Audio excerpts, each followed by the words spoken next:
दफा का किस्सा है। एक गांव में बिट्टू अपनी बीवी और माँ के साथ रहता था। बिट्टू गांव के चौधरी के होटल पे वेटर का काम करता था और बिट्टू की बीवी चौधरी के घर बर्तन धोने का काम करती थी। उन दोनों के काम करने की वजह से घर का चूल्हा जलता था। गर्मी काफी होने की वजह से गांव के लोग अपने घरों में कूलर लगा रहे थे। बिट्टू की माँ की तबीयत खराब रहती थी और डॉक्टर ने उसकी माँ को ठंडी जगह पर रहने का बोला था, पर बिट्टू के पास इतने पैसे नहीं थे कि वो कूलर खरीद सके। एक दिन बिट्टू की बीवी बर्तन धो रही होती है तो वहाँ मालकिन आती है। आज शाम चौधरी साहब ने घर पर दावत का इंतजाम किया है, तुम सब घर वालों के साथ आ जाना। मालकिन आपका बहुत बहुत शुक्रिया हमें बुलाने का, हम जरूर आएंगे। छम्मा खुशी खुशी घर आती है। बिट्टू जी, अम्मी जी, चौधरी साहब के यहाँ दावत है, उन्होंने हम सबको बुलाया है। आज तो वहाँ मजे मजे की खाने खाएंगे।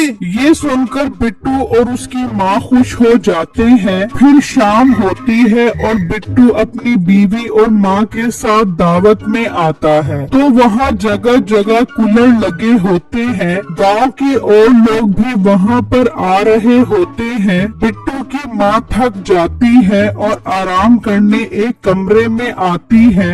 वह कमरा तो बहुत ठंडा है कूलर की वजह से, मैं थोड़ी देर आग लगा लेती हूँ। बिट्टू की माँ वहाँ सो जाती है। तभी मीठा और उसकी बीवी नसीबो चोरी के इरादे से कमरे में आते हैं। बिट्टू की माँ को देखकर वो डर जाते हैं। अरे मीठे, अब हम क्या कर बेचेंगे? अगर ये बुढ़िया जाग गई तो हमारा भांडा फोड़ देगी। बेगम तो फिक्र न कर, हम जल्दी से अपना काम निपटाते हैं और फिर शोर मचाकर सारा इल्जाम इस बिट्टू की माँ पर लगा देंगे। फिर नसीबो चोरी करती है और सामान चुराकर वहाँ से भाग जाती है और मीठा शोर मचाता है। देखो देखो, ये बुढ़िया इस कमरे में चोरी करने आई है। शोर सुनकर मालकिन और चौधरी वहाँ आ जाते हैं और बिट्टू और उसकी बीवी भी वहाँ पर आ जाते हैं। बिट्टू की माँ हड़बड़ाकर उठती है और सबको यकीन दिलाती है कि उसने चोरी नहीं की, मगर कोई उसकी बात का यकीन नहीं करता। मालकिन, मेरी सास ऐसा कोई काम नहीं कर सकती, वो तो कूलर की ठंडी हवा की वजह से यहाँ सोने आई थी। मेरी माँ जी ने ऐसा कुछ ही नहीं किया, उनकी तबीयत खराब है। आप खुदारा उन पर इल्जाम मत लगाओ। बेटो, अपनी माँ को यहाँ से ले जाओ और कल से तू और तेरी बीवी काम पर मत आना। मैंने सोचा कि तुम लोगों को दावत पर बुला लूं ताकि तुम अच्छे अच्छे खाने खा सको, मगर तुम लोग तो चोर निकले। चलो निकल जाओ यहाँ से। मालकिन, हमें काम से मत निकाले, हमारा गुजारा कैसे होगा? अगर हम काम नहीं करेंगे तो खाएंगे कहाँ से? तुम्हारा गुजारा कैसे होगा इससे मुझे कोई मतलब नहीं। तुम चोर हो, तुम लोगों की हमें कोई जरूरत नहीं है, निकल जाओ हमारे घर से। फिर वो उदास होकर घर आ जाते हैं और मीठा खुशी खुशी घर आता है और नसीबो को सारी बातें बताता है। ये सुनकर नसीबो खुश हो जाती है, जबकि दूसरी तरफ बिट्टू और उसकी बीवी उदास बैठे होते हैं। बिट्टू जी, मैं कुछ दिन बाद दोबारा मालकिन के पास जाऊंगी, हो सकता है वो मुझे दोबारा काम पर रख ले। नहीं बेगम, अब तुम वहाँ नहीं जाओगी। उन्होंने मीठे के कहने पर हम पर इल्जाम लगा दिया और हमारी बात का यकीन ही नहीं किया। अब वहाँ जाने का कोई फायदा नहीं। लेकिन बिट्टू जी, ऐसे तो हमारा गुजारा मुश्किल हो जाएगा, हम क्या करें अब? बेगम, अब हमें कहीं और काम ढूंढना पड़ेगा। फिर अगला दिन होता है। बिट्टू और उसकी बीवी काम ढूंढने निकल जाते हैं। बिट्टू जगह जगह काम मांगता है मगर उसे कोई काम नहीं मिलता, जबकि दूसरी तरफ छम्मो काम ढूंढते ढूंढते एक ढाबे पर आती है। भाई जी, मुझे आपके ढाबे पर खाना पकाने का कोई काम मिल सकता है? बाजी आपको पकौड़े और जलेबी बनानी आती है? जी जी भाई, पकोड़े और जलेबियाँ बनाना मुझे बहुत अच्छे से आता है। ठीक है, फिर आप पकौड़े बनाओ। फिर छम्मो पकोड़े बनाती है। लोगों को छम्मो के हाथ के बने पकोड़े बहुत पसंद आते हैं। फिर शाम हो जाती है और सारे पकोड़े बिक जाते हैं। ये देखकर ढाबे वाला बहुत खुश होता है और छम्मो को पैसे देता है। कल से आपको ज्यादा पकौड़े बनाने होंगे। जी साहब जी, मैं बना लूंगी, आप फिक्र न करें, मैं कल वक्त पर आ जाऊंगी। छम्मो घर आकर बिट्टू को ये सब बताती है। बेगम, ये तो खुशी की बात है, पर बेगम मुझे कोई काम नहीं मिला।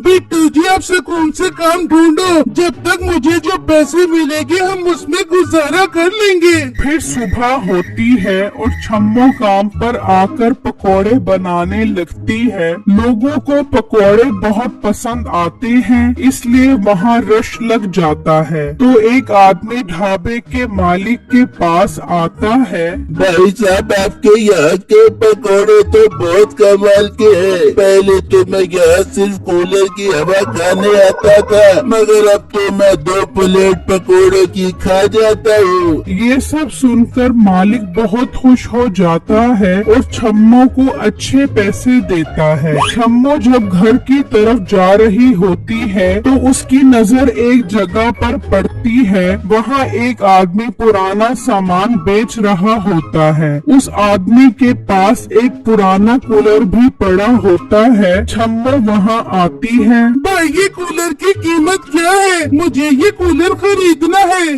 बाजी के मैं आपको 3000 रुपए दे दूंगा। भाई, ये तो बहुत ज्यादा है, मुझे 1000 में दे दो। बाजी, नया कूलर बाजार से 7000 का मिल रहा है। ये कूलर बस थोड़ा ही पुराना है। 3000 रुपए में जायज मांग रहा हूँ। भाई, मेरे पास 2000 है, अगर इस रेट पर समझ आती है तो दे दो। ठीक है, आप 2000 में ले जाओ। फिर छम्मो घर कूलर लगवा लेती है। बिट्टू की माँ बहुत खुश होती है। तभी बिट्टू भी वहाँ आ जाता है और कूलर देखकर बहुत खुश होता है। देखो बिट्टू माजी, ठंडी हवा में कितना खुश है। आप सुनाओ, आपको कोई काम मिला? हाँ बेगम, मुझे एक होटल पर काम मिल गया है वेटर का। बिट्टू, ये तो आपने बहुत खुशी की बात बताई है। अब हमारा गुजारा बहुत अच्छे से हो जाएगा। फिर अगले दिन बिट्टू काम पर होता है तो मीठा वहाँ आता है।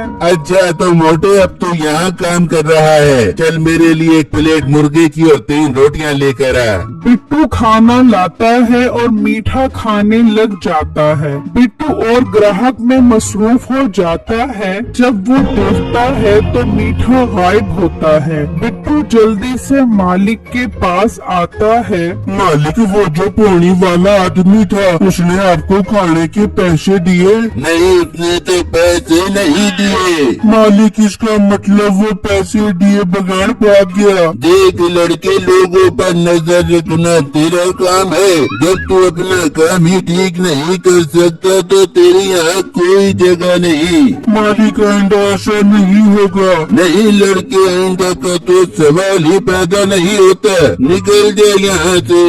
बिट्टू उदास होकर घर आ जाता है और अपनी बीवी और माँ को सारी बातें बताता है। बिट्टू, आप फिक्र मत करें, आप कल से मेरे साथ ढाबे पर चले। मुझे यकीन है मालिक आपको भी काम पर रख लेंगे। फिर अगले दिन वो दोनों ढाबे पर पहुंच जाते हैं और छम्मो मालिक से बात करती है तो वो बिट्टू को भी काम पर रख लेता है। बिट्टू भी काम में छम्मो की मदद करता है। इस तरह कई दिन गुजर जाते हैं।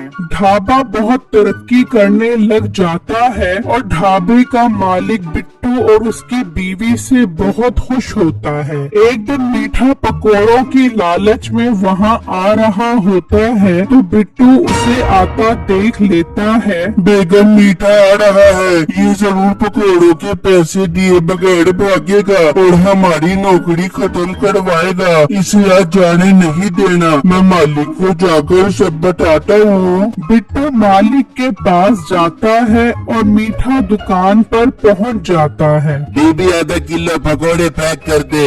छम्मो उसे पकोड़े देती है और मीठा भाग पड़ता है, तो बिट्टू और दुकान मालिक उसे रोक लेते हैं। मीठे, आज तो तुझे पैसे दिए बगैर नहीं जाने दूंगा। और मनोज इंसान तो खुद चोरी करके इस बेचारे पर इल्जाम लगाता था। बिट्टू ने मुझे सब बता दिया है, अब तेरी खैर नहीं। तभी गांव का चौधरी भी वहां आ जाता है। ये तुम लोगों ने यहाँ क्या शोर मचाया हुआ है? फिर ढाबे का मालिक चौधरी को सारी बातें बताता है। इसका मतलब बिट्टू और जम्मू उस दावत वाले दिन सच बोल रहे थे कि इन्होंने चोरी नहीं की। चौधरी साहब, मैंने चोरी नहीं की। तो चुप कर, तेरे घर की तो तलाशी लेनी पड़ेगी। फिर वो सब उसके घर आते हैं और तलाशी लेते हैं, तो चौधरी का सामान बरामद हो जाता है। चौधरी मीठा और नसीबों को जेल में बंद करवा देता है और बिट्टू की माँ से माफी मांगता है और बिट्टू और उसकी बीवी को दोबारा काम पर आने का बोलता है। चौधरी साहब, आपको सच्चाई का पता लग गया, मेरे लिए काफी है। हम इस ढाबे पर काम करके बहुत खुश हैं। ठीक है बिट्टू, जैसे तुम्हें बेहतर लगे। हाँ, अगर कभी भी मेरी जरूरत पड़े तो मुझे याद कर लेना। ये कहकर चौधरी वहाँ से चला जाता है। नसीबों और मीठे को भी उनके किए की सजा मिल जाती है। बिट्टू और उसकी बीवी भी खुशी खुशी ढाबे पर काम करते हैं।